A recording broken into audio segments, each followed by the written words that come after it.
அன்பான கிழக்கு தொகுதி வாக்காளர் பெருமக்களே, ஒரு முக்கியமான கேள்வி கேட்க தான் நாம இங்க வந்திருக்கிறோம். உங்களுக்கே நல்லா தெரியும், கடந்த 10 வருடம் ஒரே எம்எல்ஏ, ஒரே அமைச்சர், ஆனா வளர்ச்சி மட்டும் இல்லை. நாம இப்ப சாதனைகள் பட்டியல் சொல்ல போறோம். அதாவது இந்த தொகுதி அமைச்சரோட சாதனைகள் பட்டியல் சொல்ல போறோம். நல்லா கவனமா கேளுங்க. அந்த பட்டியலோட மதிப்பு எவ்வளவு தெரியுமா? 0, அதாவது 0. பத்திரப்பதிவுத்துறை அமைச்சராக இருந்தார் இல்லையா, அவரால் 4 மாவட்டங்களை ஒருங்கிணைத்து ஒரு டிஐஜி பத்திரப்பதிவு புதிய அலுவலகத்தை மதுரை கிழக்கு தொகுதி கொண்டு வந்திருக்கலாமே, கொண்டு வரல. ஏன் கொண்டு வரல? ஏன் மதுரை கிழக்குக்கு வரவில்லையா? இது நமக்கு தேவையில்லையா? தேவையில்லைன்னா 10 வருடமா இருந்தவர் ஒரு புதிய அரசு மருத்துவமனையோ ஒரு புதிய அரசு கலைக்கல்லூரியோ இந்த தொகுதிக்கு கொண்டு வந்திருக்கிறாரா? எதுவுமே கிடையாது. சுகாதாரம் பற்றி பேசுறாங்க. இந்த நம்ம மதுரை கிழக்கு தொகுதியில ஒத்தக்கடை, சக்கிமங்கலம் போன்ற அதிகமான மக்கள் வாழும் இருக்கிற இடத்துல உள்ள அந்த மருத்துவமனை தரம் உயர்த்தி விரிவுபடுத்தினாரா? எதுவுமே கிடையாது. உனக்கு என்னதான் வேணும்? சூடா டீ வேணும் சார், டயர்டா இருக்கு. நம்ம மக்கள் என்ன பண்றாங்க? சிறிய காய்ச்சலுக்கு கூட மதுரை அரசு மருத்துவமனைக்கு போகிற நிலைமை இருக்கு. இதனால என்ன நடக்குது அப்படின்னா, பேருந்து செலவு, பெட்ரோல் செலவு, நேரம் வீணாகுது.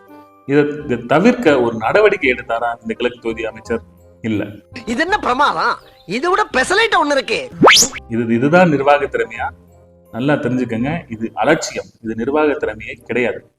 சரி, மாங்குளம் முதல் லட்சுமி வரை ஒரு நல்ல தார் சாலை கூட கிடையாது.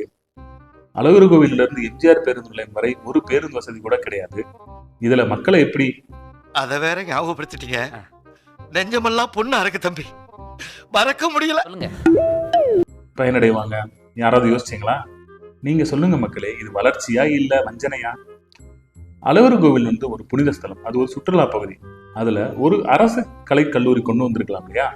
இளைஞர்களுக்கு வாய்ப்பு கிடைக்கலாம் இல்லையா? அது ஏதாவது முயற்சி எடுத்தாரா? இல்ல.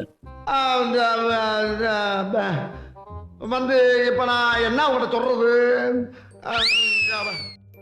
கல்லந்திரி ஆரம்ப சுகாதார நிலையம் உங்களுக்கு நல்லா தெரியும். அதோட தரம் உயர்த்தினாரா? அதுல ஏதாவது ஸ்கேன் சென்டர் வைத்தாரா? எதுவும் இல்லை. மக்களை தேடி மருத்துவம்னு அவங்க அப்பா சொல்லிக்கிட்டு இருக்காரு. அந்த மக்களை தேடி மருத்துவம் நீங்க அமைச்சரா இருந்த கடந்த 10 வருடங்கள்ல இந்த மதுரை கிழக்கு தொகுதியில எத்தனை முகாம் நடத்திருக்கீங்க? அதுல எவ்வளவு பேர் பயனடைஞ்சிருக்காங்க? அதை பத்தின புள்ளி விவரம் உங்களால கொடுக்க முடியுமா? இல்ல. இன்னும் என்ன நீ பைத்தியக்காரனவே நினைச்சுக்கிறல்ல? நீ வார்த்தைக்கு வார்த்தை குப்பை பிரச்சனை, சுகாதாரம் அப்படின்றாங்க. நீங்க நல்லா தெரிஞ்சுக்கங்க, காதக்கிணறுல இருந்து கடைசினத்தில் போகும்போது உங்களை வலதுபுறம் பாத்தீங்கன்னா ஒரு பெரிய குப்பைக்கு உயலே இருக்கும். அந்த குப்பைகளை சுற்றி மாடுகள் மேய்ந்த வண்ணம் இருக்கும். ஸோ அந்த இடத்துல வந்து அதிகமான துர்நாற்றம் வீசும். அதை கடந்து செல்லவே முடியாது. கடந்து செல்லும் போது மாடுகளுக்கு இருக்க வரும், அடிக்கடி விபத்து நடக்கும். ஸோ இதெல்லாம் உங்க கணக்கு தெரியலையா? இது சுகாதார கேடு இல்லையா? நோய் அபாயம் வரும் இல்லையா? இதை பார்த்து நடவடிக்கை எடுத்தாரா நம்ம கிழக்கு தொகுதி சட்டமன்ற உறுப்பினர்? இல்ல. ஒரு பழமொழி சொல்லுவாங்க, சீனி சக்கரை சித்தப்பா ஏட்டில் எழுதி நக்கப்பா என்று சொல்லுவாங்க. அப்படின்னா இந்த 10 வருடம் எதுக்கு உங்களுக்கு? மக்களுக்கு இல்ல, தனிப்பட்ட உங்க வளர்ச்சிக்கு தான் என்பதை மக்கள் நல்லா தெரிஞ்சுக்கிட்டாங்க. இதுதான் உண்மை மக்களே. தொகுதி வளர்ச்சி இல்லை, ஆனா சிலரின் சொத்து வளர்ச்சி தான் இங்க அதிகமா இருக்கு. ஆனா இப்போ மாற்றத்திற்கான நேரம் வந்தாச்சு. மதுரை கிழக்கு வளரும்னா செயல்புரியும் தலைவர் நமக்கு வேண்டும். மக்களுடைய பிரச்சனையை கேட்டு தீர்க்கும் தலைவர் நமக்கு வேண்டும்.